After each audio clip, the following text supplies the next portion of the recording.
Oh yeah. Right, it is 5 past now, so we shall start. Hopefully more people will trickle in, but hopefully people will be watching on YouTube as well. Right, so hello everyone.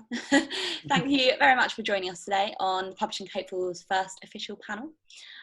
So the format of today's panel, pretty standard. We're going to be discussing some kind of pre-prepared questions for about 45 minutes, and then we'll hopefully have a Q&A with some questions, hopefully from the audience at the end. So please do drop questions in the chat throughout it and at the end. Cool, and as you all can tell, it's my first time doing a panel and a Zoom thing, so apologies if there are any technological issues. Cool, so I think if we first go around introducing all of ourselves, I'll go first.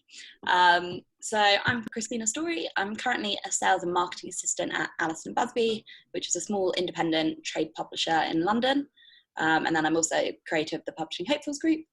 So I started at Alison Busby in August 2020. I graduated from Queen Mary University of London in 2018. And then I kind of had all my kind of lots of different things, like online work experience at a small indie publisher focusing on social media, and that was remote during lockdown. I did 2 weeks work experience at Walkbooks during my university summers, worked at Waterstones, Tesco's, my student union bar, random coffee shops in Australia. All of those kind of put towards me getting my first publishing job. So that's a little background of me. So Mia, do you want to go next? Yeah, of course. So yeah, my name's Mia Oakley. I currently work at Ebury, which is part of Penguin Random House UK, and it's sort of like the non-fiction powerhouse. Specifically, I work in editorial in our partnerships list, which is sort of brand publishing, as well as being a PA to the MD of Ebury. Before publishing, I graduated University of Cardiff in 2018, was sort of applying for publishing roles. To be honest, frankly, didn't know what the hell I was doing, didn't really hear anything back. Then went into events management. Then next thing you know, it'd been like a year and a half and I missed my books. So I decided to leave and apply for a role in publishing. Obviously didn't really count on the pandemic as no one did.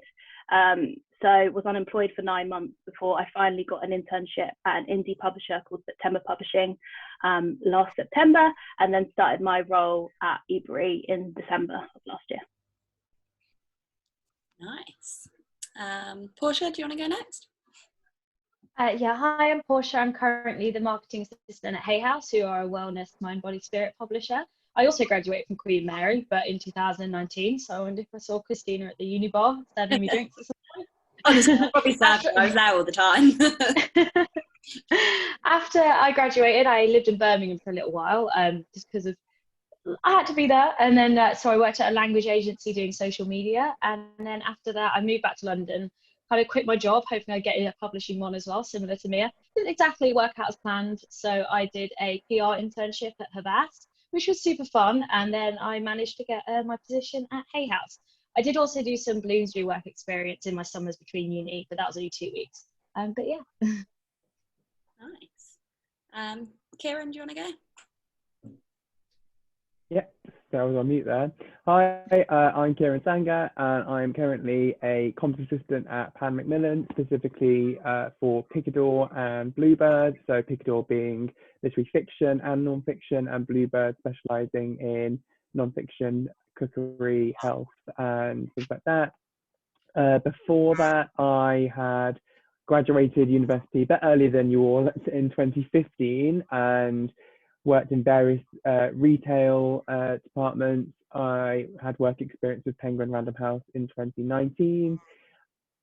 Spent good 2.5 years applying for jobs, getting to interviews and final interviews, and then not quite making it. And then in December just gone, I got offered a tech position at Penguin Random House, specifically for century fiction, in what was only meant to be 4 weeks. It turned into 3 months, and then that led into me getting the job at Pan Macmillan, and that's me up to date. Nice. And you've literally just started this week? Literally just started this week, as in, yeah, 4 days ago. Oh, I also forgot to mention I worked for BBC Coventry in Warwickshire as well, kind of as a freelancer. Yeah, I feel like I should have really mentioned that, but hey ho. And that was on and off for 2.5 years while I was working in retail as well. That's cool. Cool, Lily. Yeah, hi, I'm Lily. I'm a junior publicist at New Frontier Publishing, which is a children's indie publishing house in London. But before then, I graduated in 2018 as well from University of Westminster. I did English language and creative writing, which actually turned out to prefer English language, surprisingly. But after that, I got a job. I did some hospitality roles and that sort of thing to start with. But then I got a job copywriting, actually, for Samsung. So if anyone has a Samsung Bixby, which is similar to Siri, we sort of wrote all of that copy for that sort of thing. So you should ask it to, I think what we did, Christmas Cracker Joke. I did a few of those. That was quite fun. And then after then, that was only a contracted role. So that finished after, I think, 6 months. After then, that's when I decided that I really wanted to go into publishing. So I started searching for publishing, but obviously, as we all know, it's hard to get into. So I did some experience in a small children's indie local to myself, and then I got work experience with Penguin as well. So I did their 2-week work experience, which was good with vintage, which I loved, which is where I actually realised I wanted to do publicity. So that was very helpful. And then after that, I did a PR internship with just an agency in Nottingham. Since I'm back at home with family, I just did one there. That was for a few months, and then I got my role right at the start of December last year, and that's what we've been doing ever since. Nice. It's interesting because we do all have quite similar backgrounds in the fact that, well, we all graduated similar time and we all had a kind of work experience during uni, which is just quite interesting because I didn't really know that. But I suppose it's kind of, the question is, next one, kind of how long were you applying for publishing jobs, and did you get through to many interviews before you got this role? Anyone want to go first? A long time. I'm sure everyone can resonate with that.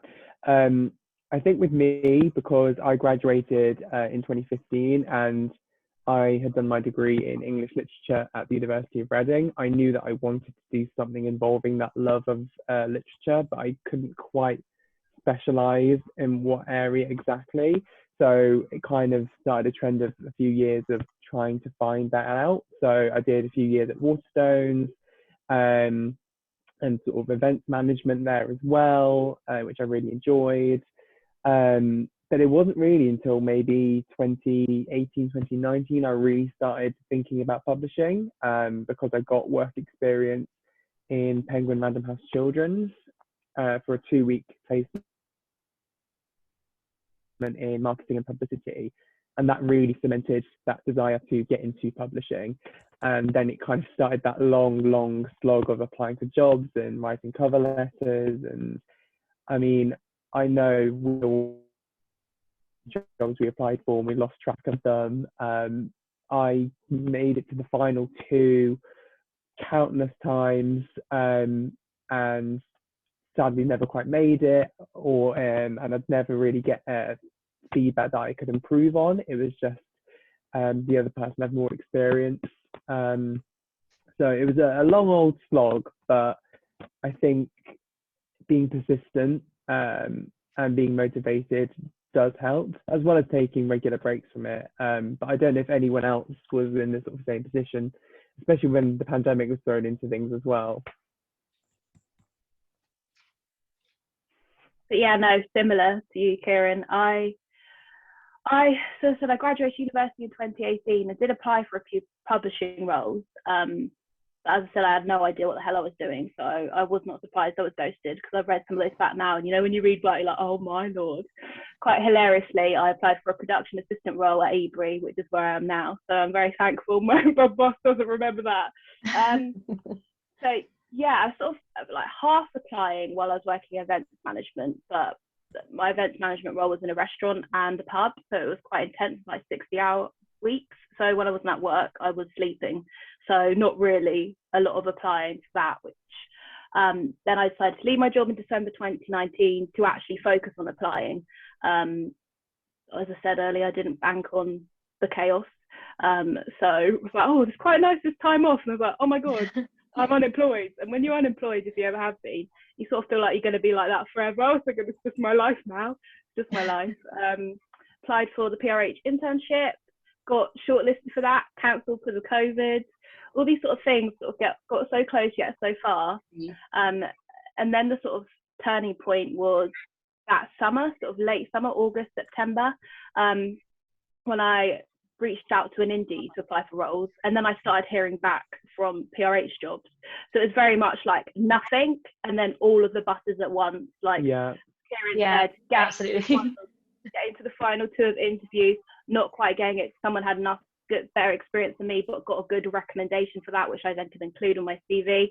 But then being recommended for another job by resourcing, not even getting a look in there, but then being recommended for another one. So like the last half of last year was bloody like mental. I can't even, when you're just in that manic phase, because I was working at the indie, I was applying for roles. But yeah, so I think the turning point was towards the end of last summer when I started getting interviews, but there were months when there was nothing, and like I was ghosted by publishing, which I think quite a lot of us know that feeling. It's interesting that, I mean, us three, me, Lily and Mia, we all had experience with indies, or Lily, sorry, you had PR internship. We had that, and then pretty soon after, the publishing kind of interviews started rolling in, because I very much like felt that with mine. Portia, how long were you kind of applying to get through to many interviews? Yeah, so when I graduated in 2019, I moved to Birmingham, and so I had the struggle of knowing that there wasn't really anything publishing related there. I did try and apply for the Bloomsbury internship scheme, hoping that the fact I did work experience there would give me a boost, but I'd never heard back once again. So I just kind of focused on getting as much experience that I knew would be transferable when I did get back down to London. Like me, I ended up quitting my job because I didn't enjoy it that much, and I thought it's now or never. Despite the pandemic, I'm going to move down. I had the same feeling of being unemployed. The first day was like, this is great, I have loads of time. Then you realize applying for publishing jobs is a full-time job, and you spend, an entire day doing a cover letter and a CV, and then the next day it's something else to do as well. I interviewed at Penguin. I was super happy about that. That was my first publishing interview for children's. It was for a sales position, actually, before I realised it was definitely just marketing I wanted to do. It was a fun interview. It gave me some great experience, but the age-old phrase, they went with someone with more experience, applies to me here too. So I ended up doing the PR internship, and then it was when I was doing that, I got the job offer from Hay House as well. So like you guys, you get that internship, you're doing something else, and that's when something happens. The day I got the contract through from Hay House, I did also get invited to another interview at Pan Macmillan, and I was just like, oh, thank you, but no, I've got a job now, but thank you, and all that. It's typical, isn't it? Like everyone said, it all comes at once after months of nothing. To me. And then I got two interviews like in one day. I think one for my current job and one for Penguin Random House Audio. Oh, amazing. But no, sorry, I'd already accepted the Pan Macmillan job. But exactly like you guys had said, you get that one opportunity and then they all just come flying in. Yeah, but yeah, it's like they know somehow.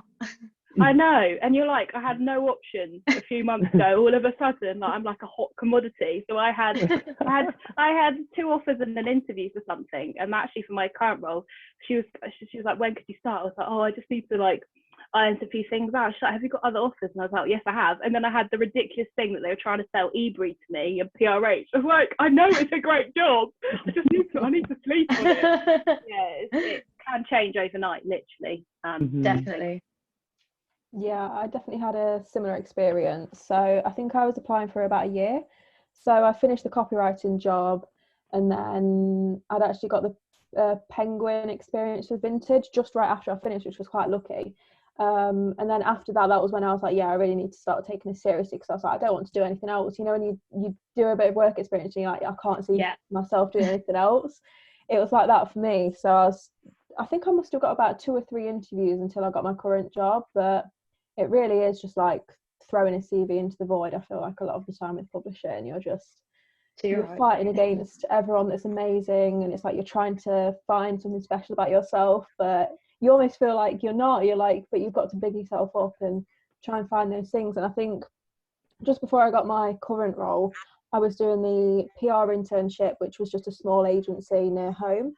They were amazing. I learned a lot of stuff there that I did take over to my current role, even though it's not publishing.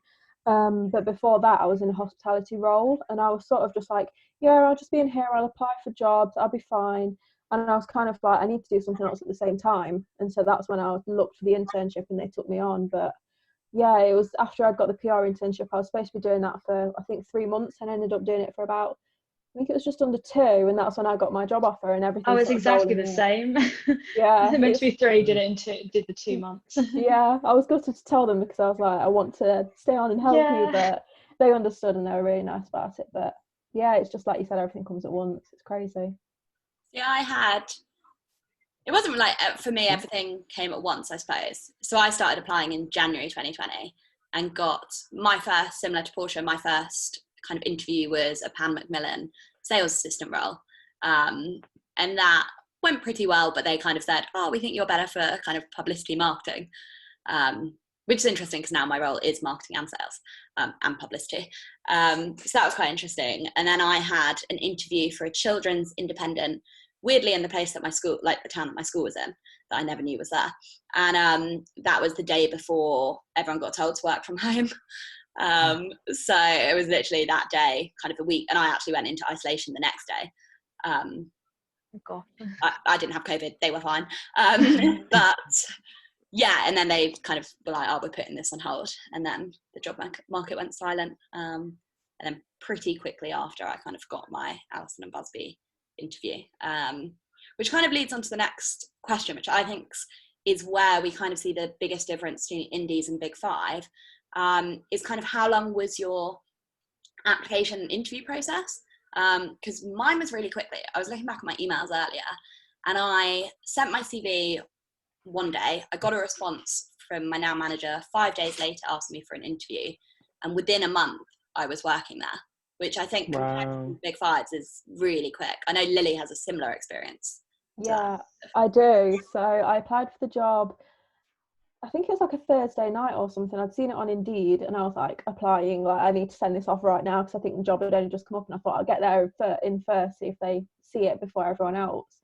And then I think I got a reply literally a day later or 2. And that I sent off a CV and cover letter like usual, but then they requested I think it was like a few mock social media posts because it was obviously marketing and publicity role. So I sent that in, and then literally about 2 days later after that, I was invited to, I think I had an interview first, then did the social media post, then I was invited to a second interview. So literally everything was rolling about in literally a couple of days worth of each other, and I was like, oh my gosh, this is crazy.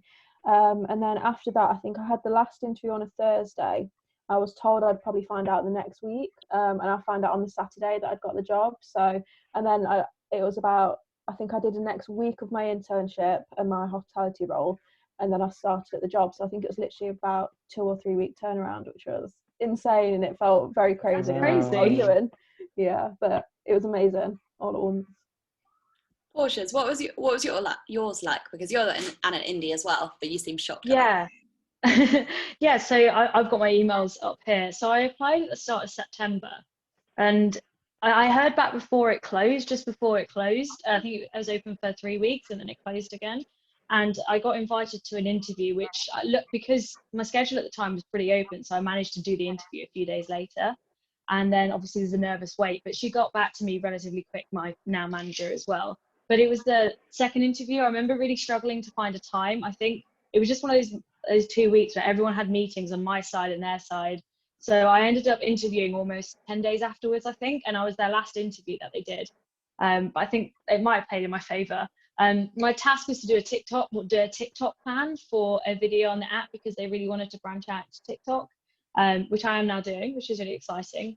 It was a really cool task as well, considering the amount of time I've wasted on TikTok over the summer. So I was like, this is quite nice, come full circle kind of thing. And then I heard back, did my interview Friday afternoon. I heard back Monday afternoon, and I remember I was on a meeting in my old job and my phone was going off and I could see it was Hay House. And I was sat there like, I really wanted to just run away from this meeting and go pick up the phone. But then unfortunately my manager had loads of annual leave. So I got the offer at the end of October on the 22nd, but I didn't start till the 16th of November because she had annual leave to use up. But it was nice because I ended up starting 4 days after my birthday. So it was like a nice birthday treat. And Hay House actually sent me flowers, even though I hadn't started officially yet, which was super cute for my birthday as well. I know, it was super cute. Yeah, Kieran, Mia, what were your processes like? Because I have a feeling they're probably quite different. Yeah, I was just checking my emails there as well, same as Portia, just to see the process. So I applied for the job on the 17th of February. And that, obviously at this time I was working for Penguin Random House, and I was completely transparent with them. They knew I was applying for this job and they helped me tailoring the application. And then I heard back maybe 2 weeks later, which was a like first stage interview for 2 sort of exec people. And then that was on the Friday. And then I got an email the next week saying that I got through to the next round, which was I had to do a task ahead of meeting the director of Picador Comms and the director of Bluebird Comms. They're more sort of like email tasks and presentation tasks, writing, things like that, like competency-based tasks. And so I had to do that in a sort of like 45-minute slot. And then I interviewed maybe like the sort of penultimate week of March. And then I got offered the job on the 26th of March. But because I still had to work the rest of my time at Penguin, and because I was furloughed from my retail job, I had to give like 4 weeks notice, but they were cool with it because they said it takes time to fill out contracts and get equipment sent out to me. So they said it works out actually like in our favor if you want to wait a little bit. So I applied for the job on the 17th of February and I started on the 26th of April. Interesting.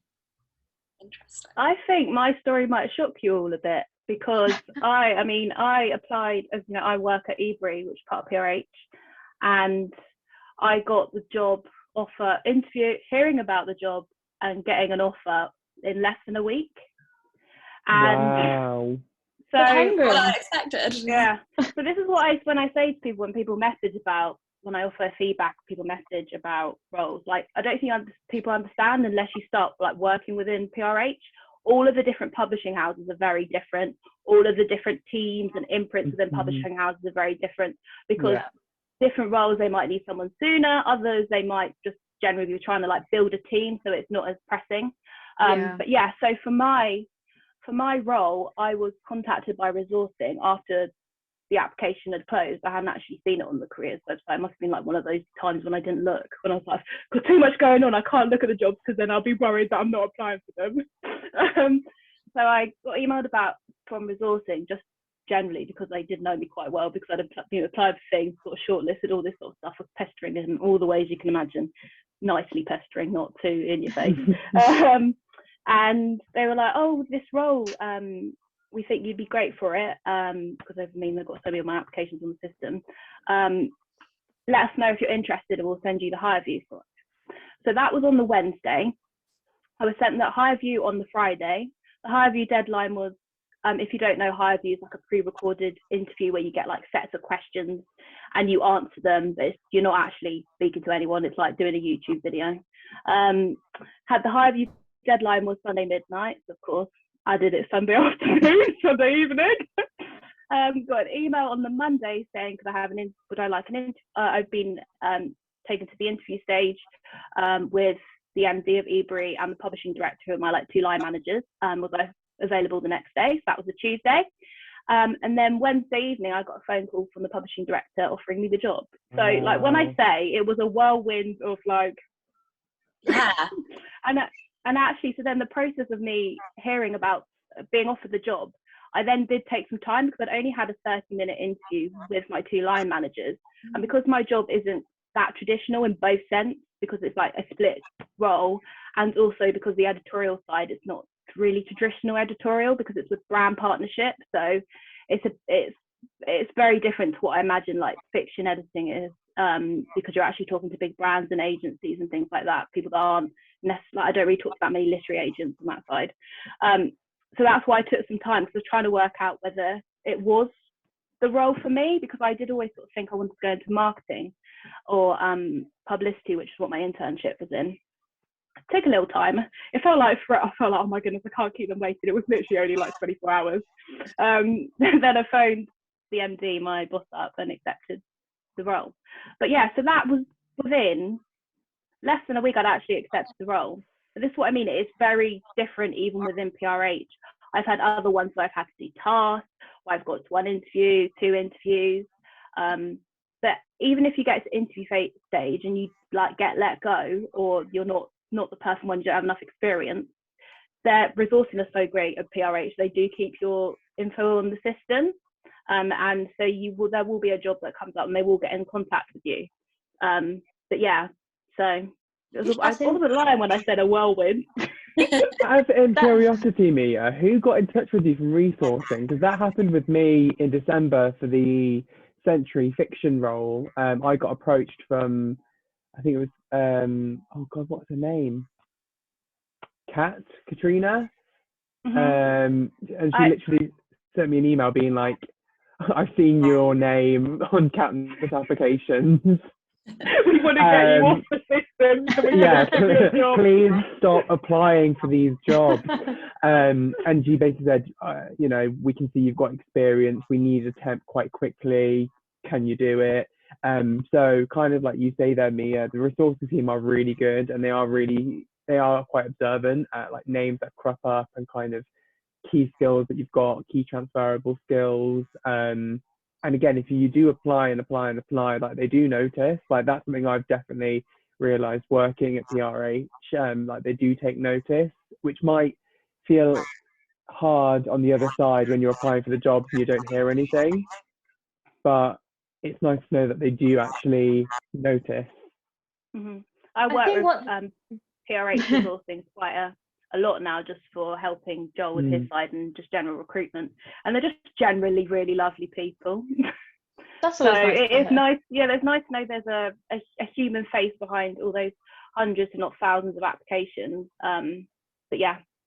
I think what's nice about everything we've shared is that you can't compare how long your interview process takes. So if you see someone with a similar position who at the same company, but like it could even be slightly different, if they got their job within 2 weeks but your interview process is taking ages, it doesn't mean it's a damned process or anything. Like you just can't measure it against anyone else's path, because like Mia said, if they need someone quick or they want to build a team, you know, it completely changes. And actually my manager came from PRH and she said how hectic it was there because she's worked there for, I think it was like 11 years or something, and then compared to Hay House, and she had to manually read every single application that they got for the marketing assistant position. So it just depends on even what HR is doing in each publishing house.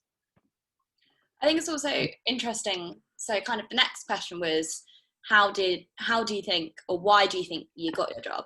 So for me, I remember, and obviously I was applying for so many different roles, but I remember looking at the Alison and Busby job role, and I remember sharing it to both my mum and my sister, and I was like, this role, like I have everything that they're asking for this role. Like I really saw, kind of had all the bullet points of the job spec. I was like, oh, well, I've done book selling, I've done social media marketing, I've done phone calls and customer ordering, and I kind of was like, oh, this is one I feel good about, and it turned out to be good.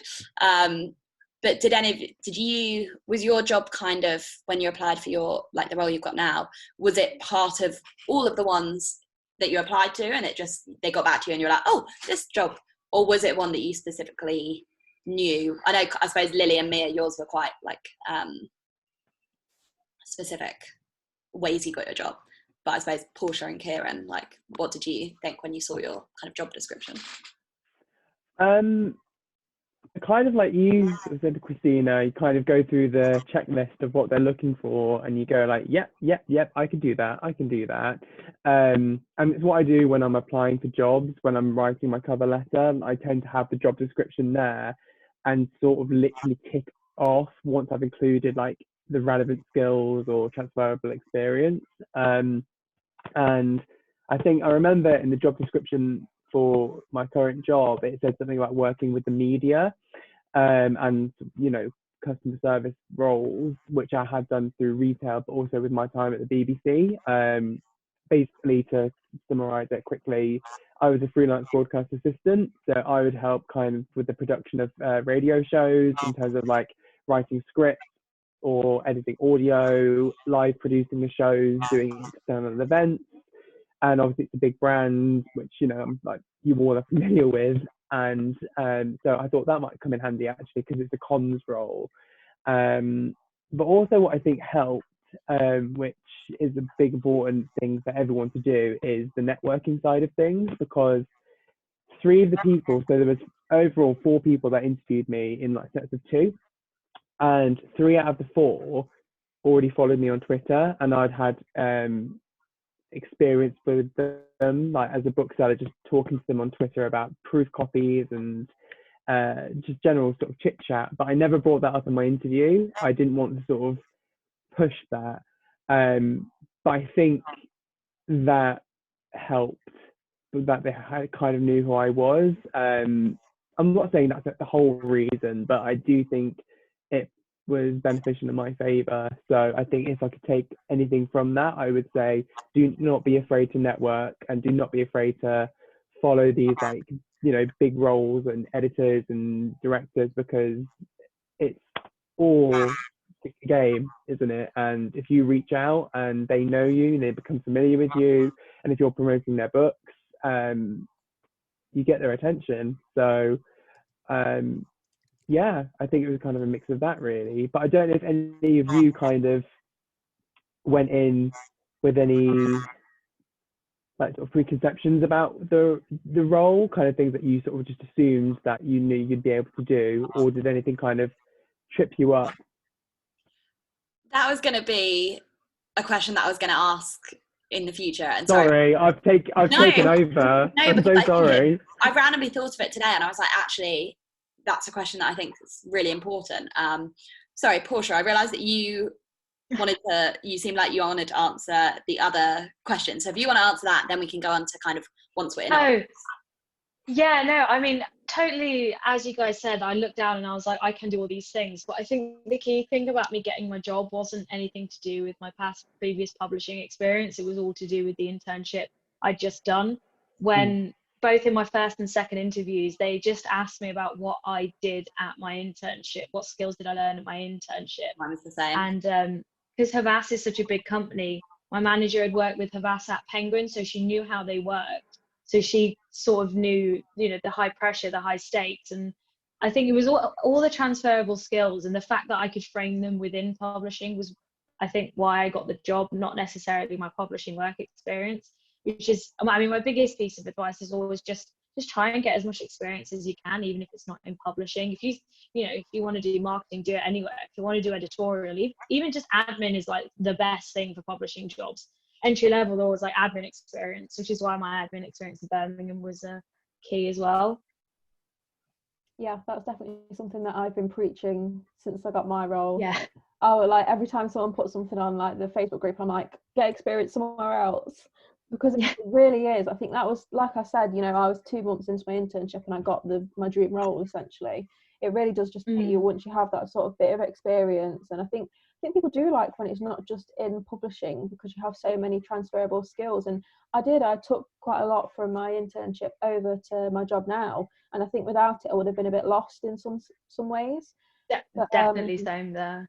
Yeah, and I think, sorry, I was going to say, what you're saying about experience in other industries but not just publishing, that's actually something that I know Ebury is pushing for, to hire more people from non-publishing related backgrounds, because I think especially, I mean, we've seen all those reports about how white, male, especially high up publishing can be, and recognising if you're going to hire people from the same career trajectory, you're going to end up having the same team and producing the same book. So within Ebury, we've actually got a percentage of our people we offer jobs to is to people from outside of publishing, related That's roles. great.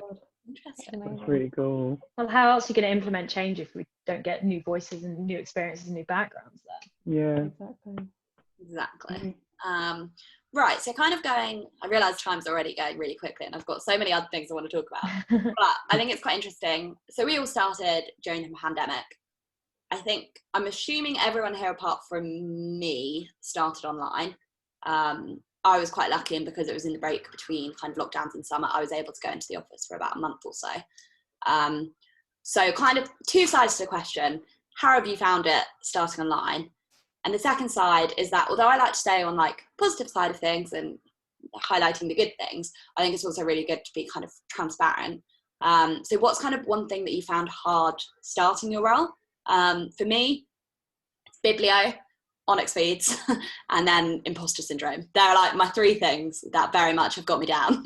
Not got me down, but I have struggled with, and it's kind of the harder side that people might not always talk about.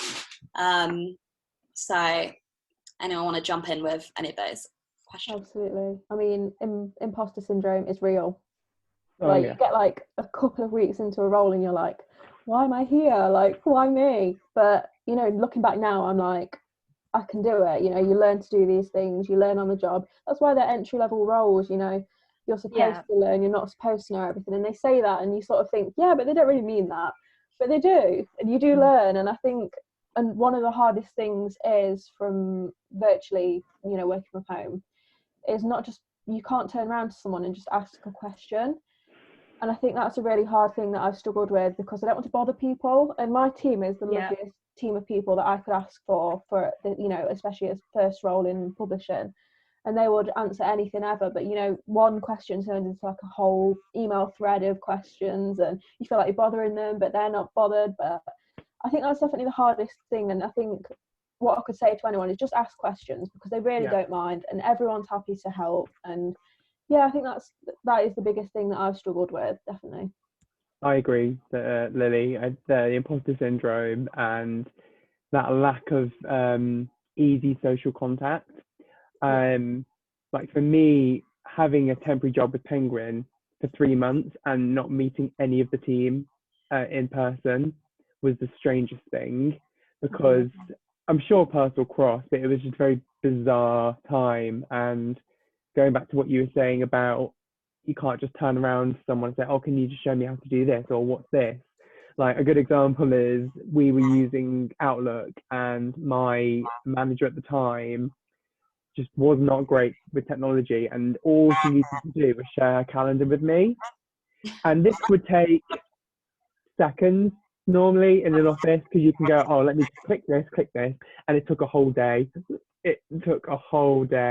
And by the end I was nearly screaming and ripping my hair out. But again, I just thought if I was in the office, this would be so much easier.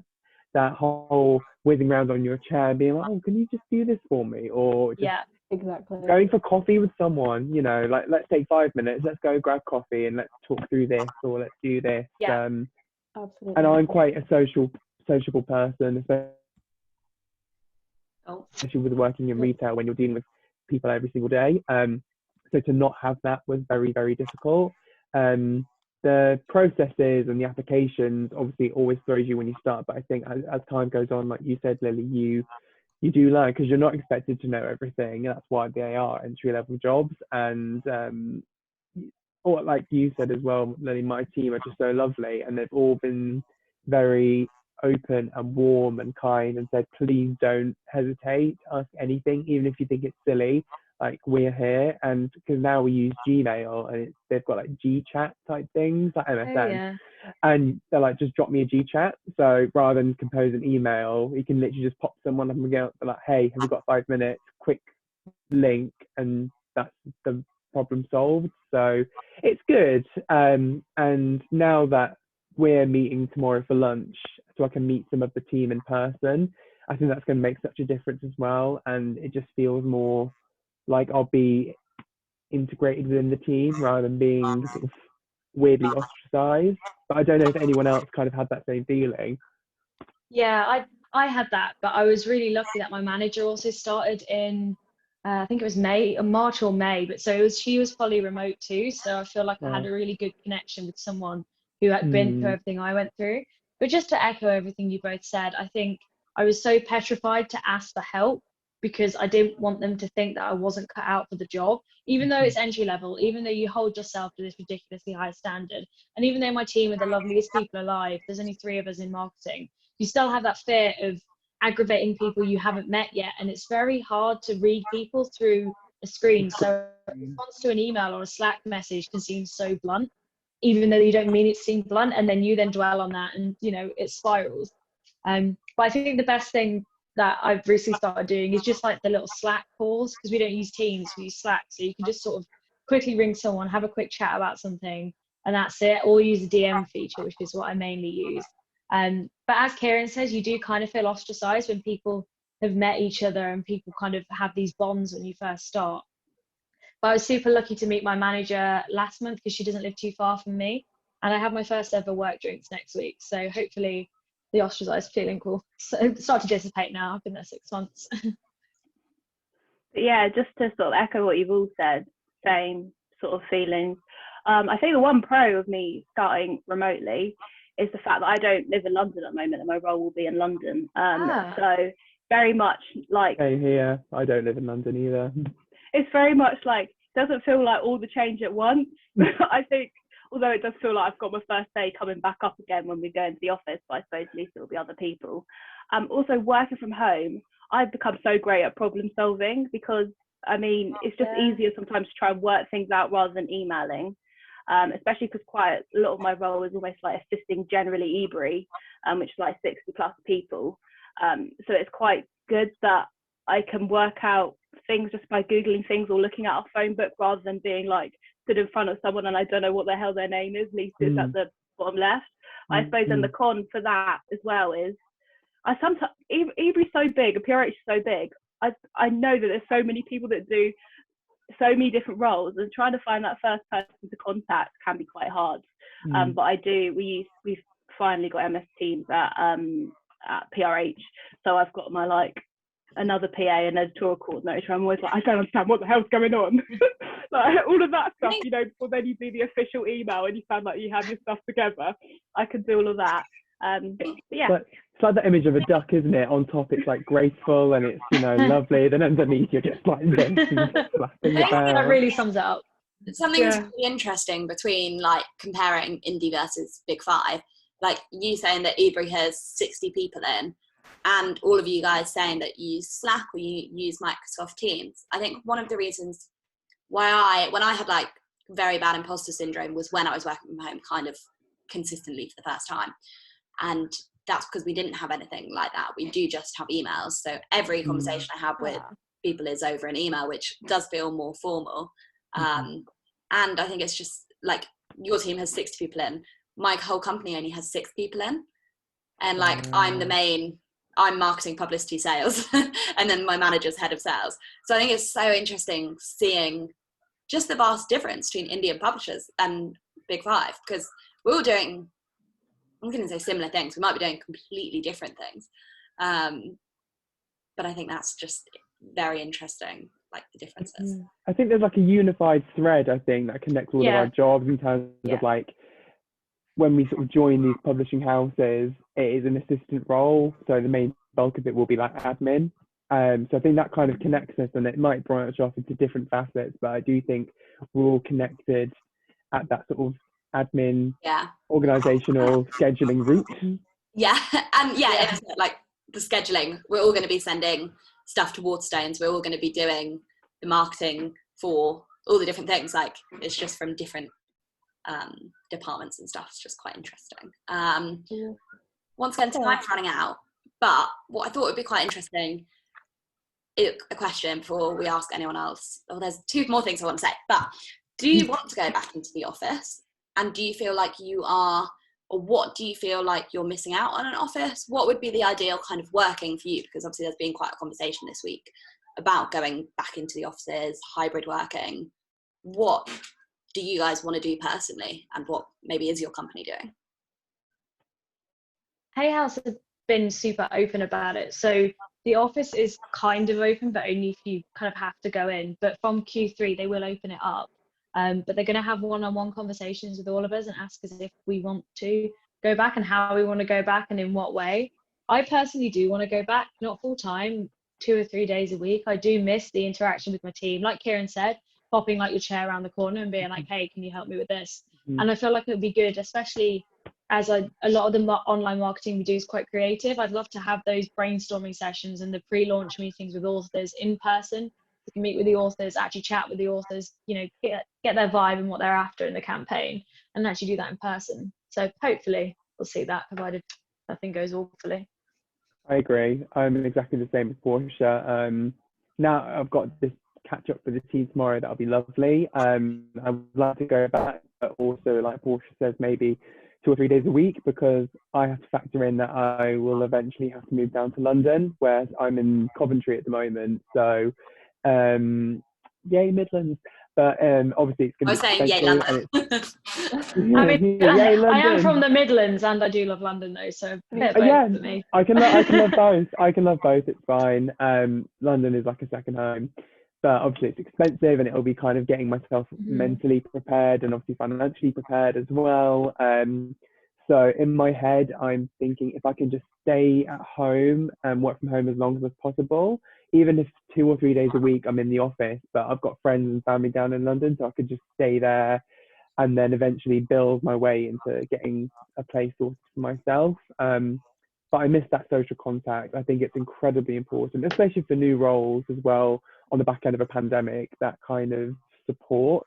Because all well and good going for a Zoom call and a virtual coffee date, but it doesn't replicate the feeling of going down to the canteen and grabbing a flat white and sitting with someone and just having that contact. So I'm the same with Portia. I would like to go back, but maybe kind of at a reduced basis for now. Yeah, so when I started my role right at the start of December, the plan was for March, but obviously no one knew what was going on. And then it got to March and my boss was like, yeah, no, we won't be going back in March. That was this year. And then since then, she said probably after summer that we'll be going back into offices. I think, like similar to Christina, there's only about 5 or 6 of us in our office. So yeah, similarly, just like to sum up what everyone else said as well, I think it will be nice to go back to the office. I think with a publicity and marketing role as well, you know, I want to do those mail outs to people, like small things like that I did at Penguin Random House that made me think that's why I want this job. But yeah, I found I quite liked working from home, because I would just send my boss being like, because she was in the office all the time, being like, can you send out these 10 books please? It's not bad. But I was like, I miss mail out. We'll normally take 20 minutes, but I'll have the 20 minutes back to myself. That used to be like a highlight, just 20 minutes out to the mailing room, all your envelopes, all your freebies. I love that on my work experience. I was the same as Lily. I did that and I was like, this is really cool. And I don't know why I thought it was so cool at the time, but I thought it was like incredible to You'll get on it when you're in the office. Sorry, Lily, I interrupted you there. No, that's fine. It's great. What was I going to say? Yeah, so a mix of both. But I'll always have a sense of working from home, because I also do the Australia marketing publicity for our publishing house, because they started in Australia and they came over a few years ago. But I do both. So at the moment I'm actually organising events for Australia and stuff. So it's really weird. It's like events, seeing people. No way. But yeah, it would be nice. And I think as well, like Mia said, not having to jump straight into London, even though I have lived there before, it would have been a lot. I think I would have felt quite like out of depth, like, you know what I mean. But yeah, saving up money as well has been nice. Having spare money is the best thing. I'm just going to mirror what you've all sort of said, to regurgitate, I suppose. Yeah, same, hybrid mode. PRH, because you can imagine how big they are, we've actually been doing focus groups and practical sessions with a consultancy company to try and organise that move back. So they've been going on in all the different publishing houses and all the different, because you have general operations as well at PRH, so rights is a general operation, all those and sales. So that's been going on, and we've been told that like nothing, it's not going to be like I'm going to be told you've got to move to London for June, because I'm like, oh my god, I've got nothing to wear. So it's very much going to be a staggered thing, and also when it's completely safe. And I think that probably means then when people have got vaccines, which I'm going to be bottom of the pecking order, I think we probably all are if we haven't already because we're young.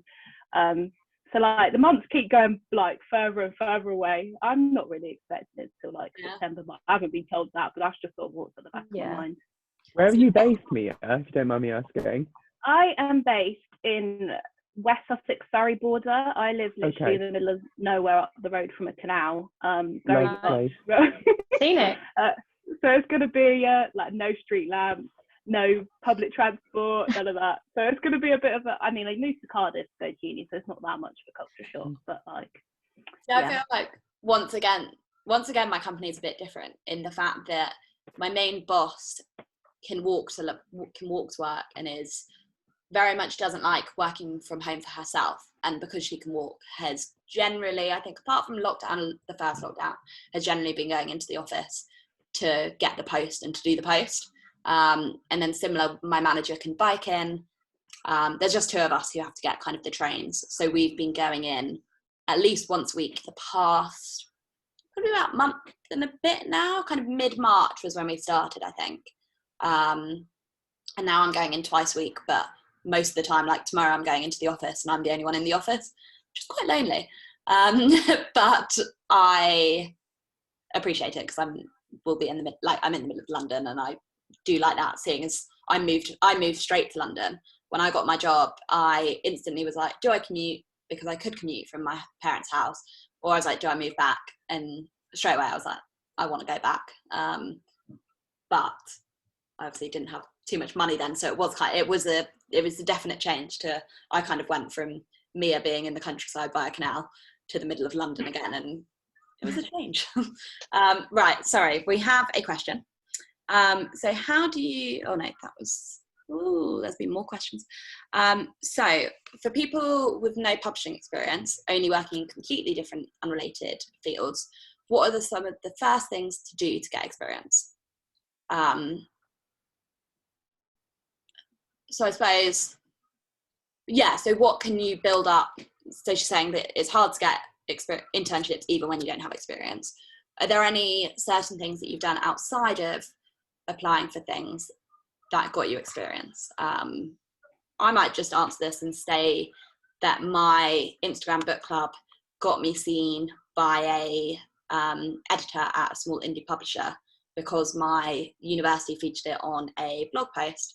She saw that and messaged me and offered me work experience, which is a very unique situation.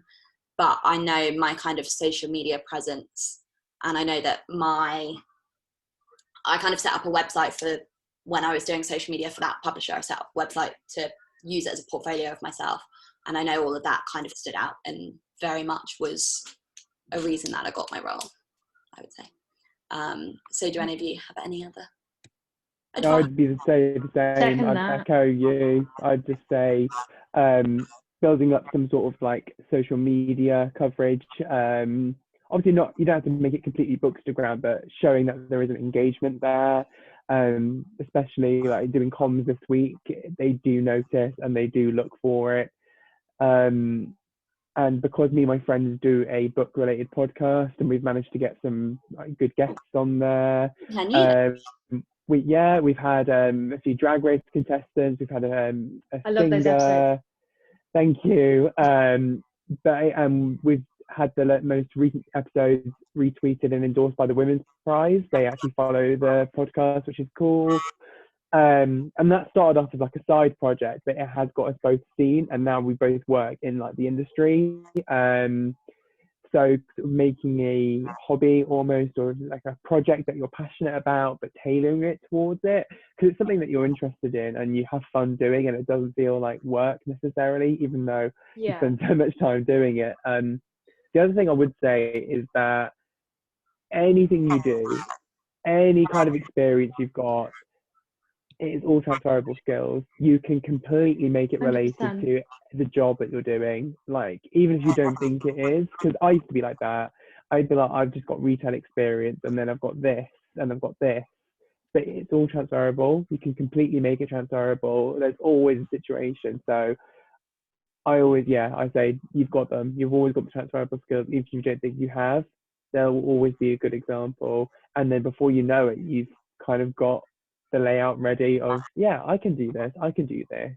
And also express that desire that you want to learn and you're willing to learn more, because like we said before, it's the entry level role. They don't expect you to know everything. Yeah, I think there you go. Sorry, I was going to right. agree with what Kieran was saying. Yeah, you will have those transferable skills. I mean, I used to work in a pharmacy, I've worked in a lettings agency, I've worked in a pub, and I actually think being in touch with the general public, like, I take my house to you because I've done that for numerous years, but it also means that you have the ability to talk to a wide range of people, to tailor communication to them, to offer them a service, which is what selling books is. And I don't ever doubt that that's not a skill. Like I mentioned, my admin skills, I used to work in a dispensary in the pharmacy. My admin skills, clerical administration I brought experience I got there meant that I knew the importance of admin, because it could be blooming life-saving, because if you gave someone too much diazepam, like God. So it is just being able to take those skills and be able to say that you have them and show how you've had them. So you, as Kieran said, you do have them. You've just got to write it and put it out there. Yeah, definitely. I think especially for marketing and other communications roles, especially stuff like Bookstagram, I used it as a platform to say I'm experimenting with different types of photo editing, photography, but all related back to books. So I used it as sort of like a jumping off point. And like Mia said too, the importance of admin in like all these jobs is like spot on. That bit you said about varied communication and speaking to lots of people sounded off my cover letter, because I worked at an interpreting agency and had to connect people with NHS interpreters, and if I did that wrong, then someone wouldn't be getting the right treatment. So I don't, like Mia said, it's just, and Kieran, it's just framing everything you have and just framing it back to publishing and be like, I've actually got the experience. You just have to frame it right, which I have every faith that you can do. Yeah, I think exactly the same thing as you guys. I think I have a lot of experience in hospitality, so I think in my CV I had for one pub job, it was if you're organising tables, tables need to be turned around in like 2 hours time. You can put that on your CV. The best tip I ever got off someone was print out a job advert and highlight all of those keywords. Yeah. And then I'd 100%. write notes next to them of, whatever job. I'd try to vary between all of my experience just to show that there's different things and it's not just based on one. But that's something I try to do. So organised, you have to turn these tables around in 2 hours, and it can just be things like that, and people are interested in that. And it's real examples, not just like, I know I'm organised because this and this. You need those real life experiences, I think, is what people are looking for. I think that's a really good cover letter, idea. I mean, I said so I worked in the student bar for 2 years, and so I was like dealing with a range of different customers, e.g. meaning drunk students, but that taught me a lot. Sorry if it was me. You're the same university. Don't worry, I don't remember you. It's like, don't remember you. That sounded harsh. I don't remember you from well, this is quite a good question. What questions did you ask in your interview when they asked, do you have any questions at the end? Anyone have any interesting ones? I asked Go on. I asked them, I didn't really, but I asked them what their favourite book that they've worked on was. And I also asked them the salary in my second. I did that as well. I hated asking it, but obviously you need to know. It wasn't in my job description. Yeah. So my second one I asked them, sorry. That's always a good one to go for. And someone told me, and this is a question I always use now, so for anyone watching this, you can have this. I always ask, what are the challenges the company is facing at the moment, and how does my role help overcome those challenges? Nice. That's a good one. Nice. Good pandemic. Very powerful. Yeah, very powerful. It makes them think. Yeah. And then it automatically makes them think how you're going to fit inside the company, so they're already imagining you there and working and playing to their strengths and weaknesses. I think sorry, you carry on. Lily, you go. No, I've busted into you too much. You go. No, don't be silly. I think when I see that I never dared do, but I wrote down a lot, but I never dared ask, was do you have any, what's the word, like, would there be any reason you wouldn't hire me, sort of thing? Do you have any questions that you haven't covered, like why would I not be suitable for this role, sort of thing? I think that's one I see everywhere, but I never dared ask, because it is quite a hard one to ask when people are staring right at you and you're just like, do you have any problems with me? You start crying. Literally, like, I'm fine. Am I not good enough? Yeah, but that gives you then, if you dare say that, it then gives you a chance for them to raise a issue, and then you can sort of clear it up if, you know, if there's something they've misunderstood, and then you'd have just left that interview and they'd have said, oh no, they're not good for XYZ. You can cover that straight away in like 2 minutes, and then they'll be like, all right, that's fine, you know, we just misinterpreted that. And I think if you dare ask it, do it, but I never did. The one I always asked was, what does success look like in this role? And I think, so then what happens is they start reiterating the job spec and all the questions they've already asked them. And sometimes if you catch them off guard, they'll be like, which you have experience with. And you're like, well, yeah, I do. So go on, give me a job. And then the other one was sort of similar to what you're saying. What's your favourite book? But what do you like most about your role? And then also, what don't you like about your role? Was the two other ones I asked. But always prepare more questions than you think you need, because half the time they answer them in the interview, and there's nothing worse than you not having any questions. Yeah. One thing my dad always says, I don't know why I'm bringing his advice, but I know he'll love me for saying it, is that if in an interview they ask a question but you don't know the answer to it, this doesn't even relate to my question, but I just like it as a piece of advice. If you don't know the answer or you need more time, like, take a breath, because like, don't be quiet, because they will want to fill the silence, and maybe they'll give you more what they want in that, want you to answer it. Have a drink as well. Like, have a drink next to you. Yeah, like pregnant pause, because quite often, and I know if it was me interviewing people, I'd be like, oh, so by this I mean this, and then give you what I want from that. Yeah. That was my main tip I actually received from the sales director of eBay when I did like a meet a manager thing, which came out of being shortlisted for the internship, was to take your time. Like, you're allowed to take your time, and if anything, you having the confidence to take your time shows that you're actually putting into action probably what they need for your role, i.e. to be attention to detail, to be quite considerate. Like, if you just rush into an answer, you've sort of gone against everything you say you are. So I'd be like, well, that's a very interesting question, and then drink some water.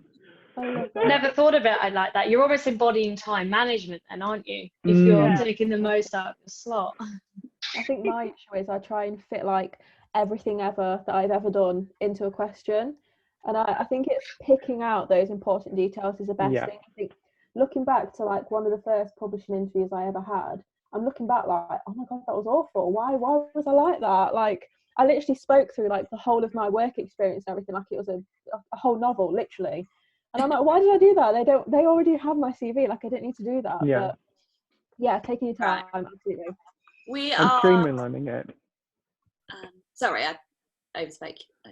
No, I was just saying, like, it's about streamlining those chunks on your CV that they can see, and you streamlining it to fit the job description and what they specifically asked. Like, I know there's always one question that's like, why do you want to work for this for us? But a lot of people sort of misinterpret that as, why do you want to work in publishing, and rather than why do you want to work specifically for this company.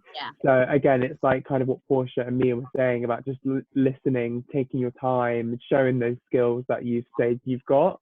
And also, if you ever feel like if you ever feel like you're trailing off and you don't have a natural stop, reiterate the question that they said. Just think about like comprehension in English, like by saying, so yeah, that's an example how I've had good administration skills and I'd be able to apply it to this role. Like, that's quite a good close off, rather than being like, oh yeah, I did some serving and all. That is me. Always link it back to that sounds like me. I'm just a good person and I don't want to be unemployed anymore. Cool. So we have slightly run over, but not too much. I feel like we generally could talk forever, and this makes me so happy for when we can all meet in person and actually talk and discuss and be friends. But one thing, kind of before we finish, if everyone wants to go around, if you want to say your social media platforms, if you're open for people to come and ask questions, and give one kind of quick top tip or advice that you have for hopefuls, if you have any. I realise I've sprung this on you. So I am Christina. I'm at C Story with an E and 2 Y's. Great surname for publishing. And then my Instagram's The Story Book Club. My top tip or advice is get on Twitter and subscribe to the daily bookseller updates. I think that's the best way to keep up with the industry. That's my quick top tip. I'm Portia_pages on Twitter and Portia.pages on Instagram. And my top tip for publishing hopefuls is, if you can, decide on a department and dedicate your applications to that department. My applications got way better when I knew that marketing was the one for me and I didn't apply for anything else. And please do, if you want to have any questions or ask me any questions about marketing and publishing, let me know. My DMs are always open. I'm Kieran_Sanger on Twitter and ksang94 on Instagram. Like Portia said, my DMs are open, so if anyone from Publishing Hopefuls has any questions or queries or qualms, please feel free to drop me a message. And my top tip would be sort of split into two.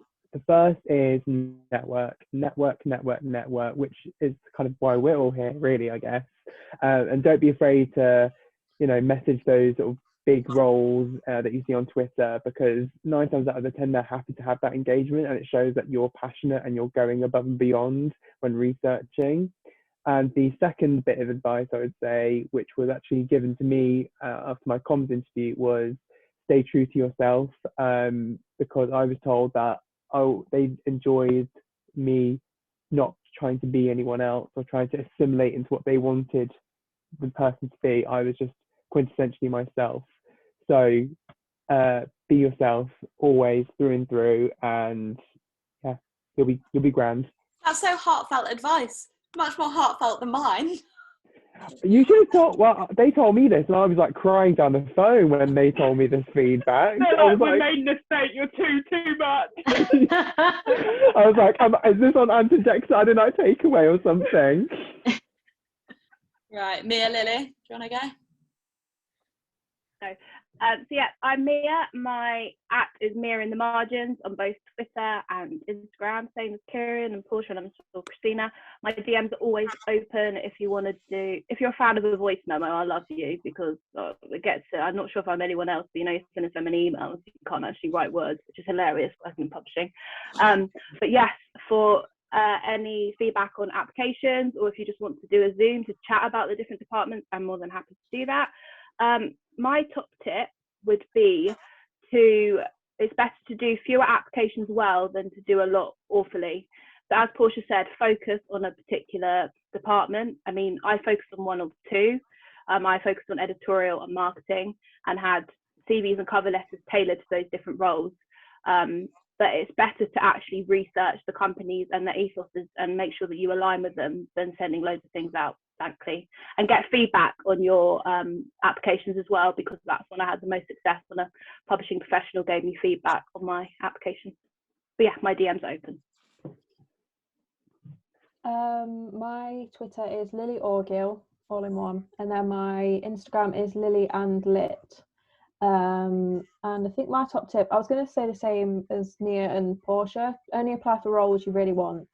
But also going off that, I think if you're burning out with all of your applications, which I had multiple times and everyone will have done, and you see a lot of posts in the Facebook group Publishing Hopefuls, and it's so sad to see, because you've been there and you know what it feels like. But take that break. I've had a couple of weeks off or so, and you're scared that you're going to miss your dream job or something, but it doesn't matter, because more will come through, and the right thing is there waiting for you, and you'll be there when it's time. I think that's really important. Your mental health is more important than applying for a job, essentially. And also, one I wanted to mention in this is, don't disregard indies, because they're amazing. I think I'm the only person in the marketing and publicity in my publishing house, so I basically do everything myself, and I think I'm further ahead than where I would have been somewhere else, essentially. I've learned a lot more, not further ahead, but I think I've learned a lot more in this time, than I would have done somewhere else. It might have taken me a year or two to get here, and I think there's so many more opportunities that I've learned from.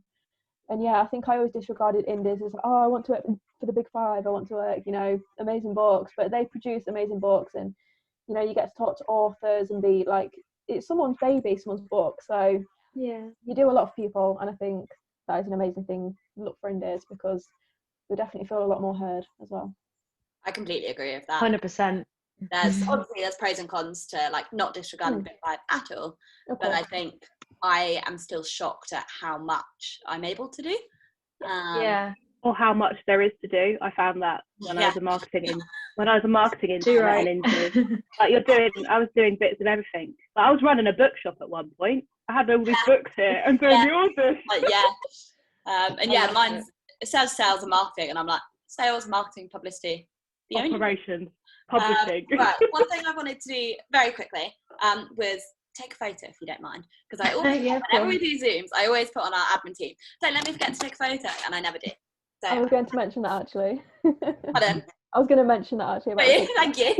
I mean, it's got everyone else's name, so if anyone wanted to come on video and be in the photo, go ahead, but I'm not forcing you all to be on video when you've all just been listening for the past hour. I'll give you 2 seconds if you want to get off. Yeah. How will I actually pose I it? didn't blame everyone. Right. Oh, someone has. Oh, yay. Please, yeah, that's nice. Oh, very nice. Great. I just want to finish off saying, similar to what Lily said about burnout, if you are applying for jobs at the moment, take care of yourself. Completely take care of yourself. Like, things are hard at the moment. The publishing industry might seem scary to get into, especially with everything that came out yesterday and everything, but I think you've seen with all of us 5 here who are all very new to the industry, we all have such new ideas. Everyone has such new ideas to bring, and I just really feel like if all of us are in the industry this young, and if we all grow up in the industry, go up the ladder, hopefully there'll be a change. And I just, well done to everyone who's got jobs. There's been so many people posting today that they've got jobs. There was like 4 people, and I absolutely love to see it. And I love the fact that all of us have got one of our dream jobs in the past year. So basically, and there's plenty more to come. And I can't wait to see everyone who's on this call also make those posts in the future too. You can do it. I think when you work in publishing, you realise how much there actually is to do, which means there should be so many jobs. So absolutely, I'm going to try out. Exactly. You know, you're like, I almost need another me. Yeah, if anyone wants to be my clone. If anyone wants to go through my emails, please. Put them in folders, please. Right. And also, apologies for not answering all your questions, but as we said, ask them in the Facebook group. Put them there. We can answer them. Or any of our DMs as well. Yeah, drop us a message. Well, yeah, everyone, keep going, and well done to everyone who's already got there. And thank you for all of you for joining in tonight. Thanks very much. Thank you, Christina. Cool. Thanks, Chris. Very welcome. Have a nice evening. Bye, guys. Bye.